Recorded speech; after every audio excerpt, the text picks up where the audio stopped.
5 Live Drive with Tony Livesey and Sarah Brett. Time to talk about this before the headlines. Kirstie Allsopp's left Twitter after receiving heavy criticism for her decision to smash her children's iPads when they broke her rules about screen time.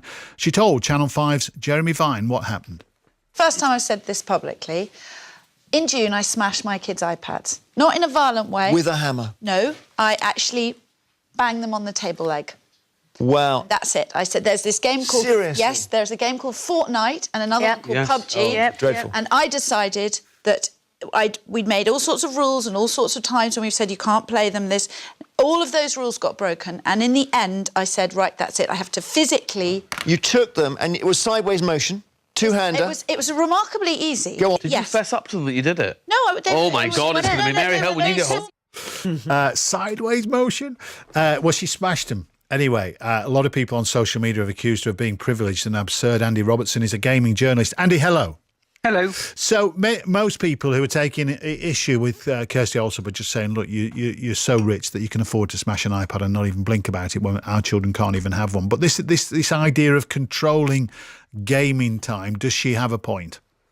I think it's part of this bigger issue, and it's easy to kind of slam Kirstie for, I guess it's quite extreme behaviour, isn't it? But parents have a habit of running to this kind of screen time limit as a way of sort of feeling like they've done their job and made video games safe. And in my experience, it's actually better to engage a bit more with what's happening on the screen rather than just worrying about kind of a one-size-fits-all limit. Yeah. I remember when my lad was wanted to play a particular game. I can't remember the name of it now because I've only just thought I'd say this. I didn't think about it before. You might know, Sarah, you're a gamer. It was about Grand Theft Auto. Oh, yeah, brilliant. He wanted to play Grand Theft Auto. But me and my wife just took this position where we said no. Well, how old was he at the time? Yeah, he was about 14, 15, something like that. I don't know. Which is that's the age that you do play it at, but you shouldn't. But he subsequently pointed out that we bought him an alternative that was even worse, but just through ignorance, really. So we were trying to patrol it, but we couldn't. So, Andy, how do you suggest that parents who don't quite have an idea what their children are up to begin to even get to grips with it? Well, I think the first thing to say is it's not hugely easy. It does require a bit of work. And I think the bottom line is that it is about taking an interest in what the child is doing. And if that's not a natural sort of way that you gravitate as a parent, it is kind of hard work. But there are a lot of resources online to help parents these days. The PEGI ratings that rate each game that's sold in the UK clearly tells you what's in the game. And there are other online resources. So I think a bit of research helps a lot, but actually also talking to and listening to your child about why they want to play the game. What is it that they get out of it?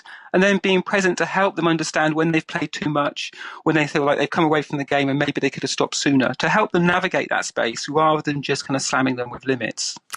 I mean, it's... As well as that, though, for games like Fortnite are utterly addictive, aren't they?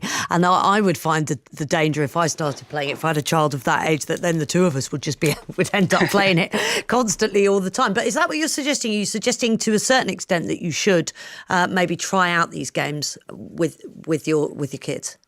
Yeah, I think try them out together. But even if you're not playing them yourself, and I completely take it that a lot of these games are aimed at a younger audience and parents won't want to play them, but to be present and asking questions and taking an interest in what your child's doing.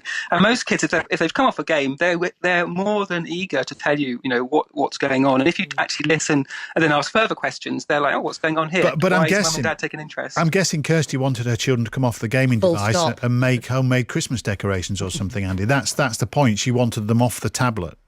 Yeah, and I think that is part of having that conversation, is helping the child understand when they stop and encourage them into activities as well. But as well as that, see the tablet as something positive, see the screen as something positive with a whole variety of different activities rather than just pushing it and as if this thing is complete evil and you mustn't go near it. Yeah, it's blaming the workman for his, what's this phrase? Bad workman blames his tools. Yeah, exactly, because they could easily do their homework on the tablet, can't they? Andy, thank you. 5 Live Drive with Tony Livesey and Sarah Brett.